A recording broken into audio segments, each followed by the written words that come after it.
This is your Thursday devotion. Peer pressure, popularity, political correctness.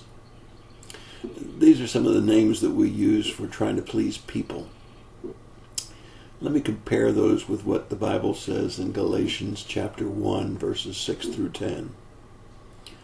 I am amazed that you're so quickly deserting him who called you by the grace of Christ for a different gospel, which is really not another, only there are some who are disturbing you and want to distort the gospel of Christ. But even if we, or an angel from heaven, should preach to you a gospel contrary to what we have preached to you, he is to be accursed. As we have said before, so I say again now, if any man is preaching to you a gospel contrary to what you've received, he is to be accursed. For I am now seeking the favor of men, not God. Or am I striving to please man? If I were still trying to please man, I would not be a bondservant of Christ. Disney having to add a gay scene in Beauty and the Beast. All over our society, we have a conformity to political correctness, to peer pressure, and to a desire to be popular.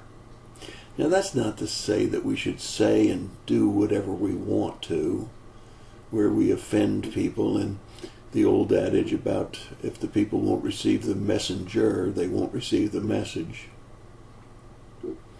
But I wonder how many of us are so busy trying to please man with peer pressure, desire for popularity, and political correctness, that we've gone far astray in our doctrine of what the Bible teaches is right and what is wrong.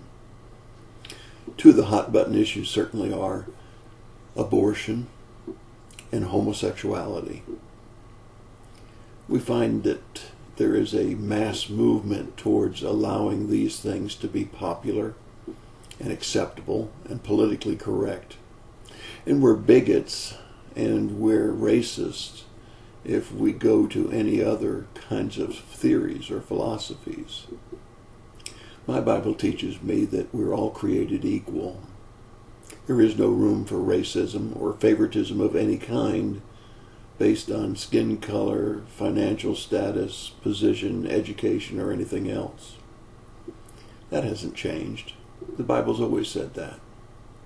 But the Bible has always said that the taking of life is wrong. Therefore, when we abort a fetus, particularly in the latter months, we have literally killed the child. If we take a look at the issue of homosexuality from the Old Testament all the way through the New Testament, it has been seen as a perverted form of sex. Now, that's not to say that adultery hasn't also increased, living together increased, and the acceptability in our society has become much greater for all of these issues. But should they be? Is it peer pressure, a desire to be popular, or political correctness? Or should we get back to the gospel? Should we get back to the Bible, which is clear on these subjects? Hebrews 13:21 says,